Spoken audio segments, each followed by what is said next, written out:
দুধের গাভীর জন্য দানাদার খাদ্য কিভাবে আপনারা ঘরে বসে তৈরি করবেন বা ঘরোয়া উপায়ে কিভাবে তৈরি করবেন। তো আমরা এখন আমাদের নিজস্ব খামারে যে খাদ্যগুলো তৈরি করি দুধের গাভীর জন্য, আমরা সেই খাদ্য রেসিপিটাই আপনাদের মাঝে নিয়ে আসছি। ক্ষেত্রে আপনারা রেশন যদি তৈরি করতে যান, নিজে যদি তৈরি করতে যান, সেক্ষেত্রে আমি বলি ভুসির পরিমাণ, পাতা ভুসি যেটা, সেটা হচ্ছে 30 ভাগ, ভুট্টা 20 ভাগ, রাইস পলিশ বা অটোকোরা যেটাকে বলি আমরা, সেটা 20 ভাগ, খৈল যে কোনো ধরনের খৈল, তবে খৈলের ক্ষেত্রে সয়াবিন খৈলটা আমি প্রিফার করি, যদিও এখন বাজারে প্রচুর দাম, সেটা হচ্ছে 18 ভাগ। ডালের গুঁড়া, যে কোনো ধরনের ডালের গুঁড়া কম দামি 37 থেকে 38 টাকা যে ডাল আছে, সে ডালের গুঁড়া 2 ভাগ। ডিওআরবি অথবা গুঁড়া, DORB D oil rice brand একটা উপাদান পাওয়া যায়, অথবা গুঁড়া, গুঁড়া বলতে 2 নং গুঁড়া বা হালারের গুঁড়া, এরকম একটা বাজারে প্রচলিত ধানের যে গুঁড়াটা, সেই গুঁড়া, নট কুড়া, গুঁড়া, এটার মধ্যে একটু খুদি মিশ্রিত থাকে, এটা আমরা দিব 10 ভাগ। লাইমস্টোন দিব 2.5 ভাগ, লাইমস্টোন হচ্ছে ক্যালসিয়াম পাউডার, 2.5 ভাগ দিব হচ্ছে লাইমস্টোন। ডিসিপি পাউডার দিব 1.25, মানে সোয়া কেজি আমরা বা সোয়া ভাগ দিয়ে দেবো ডিসিপি।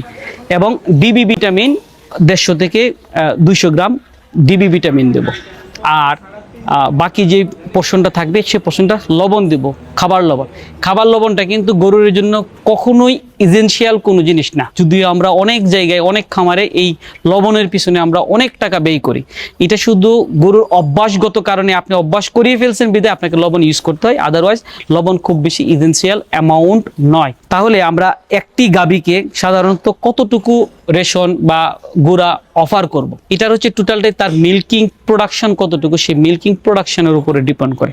এটা ভেরি করে, এক এক জায়গায় এক এক ধরনের জিনিসের উপর ভেরি করে। এটা ড্রাই ম্যাটারের উপর ভেরি করে, এটা এনার্জির উপর ভেরি করে, এটা ক্রুড প্রোটিন বা প্রোটিন পার্সেন্টেজের উপর ভেরি করে, গরুর সাইজের উপর ভেরি করে, গরুর প্রোডাকশনের উপর ভেরি করে, গরুর বয়স কতটুকু সে বয়সের উপর ভেরি করে। সুতরাং এটা একদম কংক্রিট কোনো নয়, তবে আমি একটা থাম্ব রুল যে জিনিসটা বলি, আপনারা ধারণা করতে পারবেন সহজে, যে যাতে আপনারা কাজ করতে পারবেন, রিক্যাপ করতে পারেন, সে অনুসারে আমি যদি বলি, একটা গরুর প্রতি 100 কেজির জন্য 1 কেজি পরিমাণ দানাদার দরকার তার বডির মেনটেনেন্স করার জন্য, তার 6 কেজি। তার মানে এই যে টোটাল ফিডটা তাকে অফার করতে হবে। কম প্রোডাকশনের ক্ষেত্রে একটু খাবার একটু বাড়িয়ে দিতে হয়, তাহলে তার এই প্রোডাক্টিবিলিটিটা ঠিক থাকে। তবে থাম্ব রুলে একদম কোনো কিছু আপনি চিন্তা করলেন না, তাহলে তার প্রোডাকশনের জন্য 3 কেজি দিলেন, এক্সট্রা 1 কেজি দিলেন যদি আরো কম প্রোডাকশনের হয়, এরপরে প্রতি কেজির জন্য হাফ কেজি, প্রতি কেজি দুধ প্রোডাকশনের জন্য হাফ কেজি খাদ্য অফার করতে।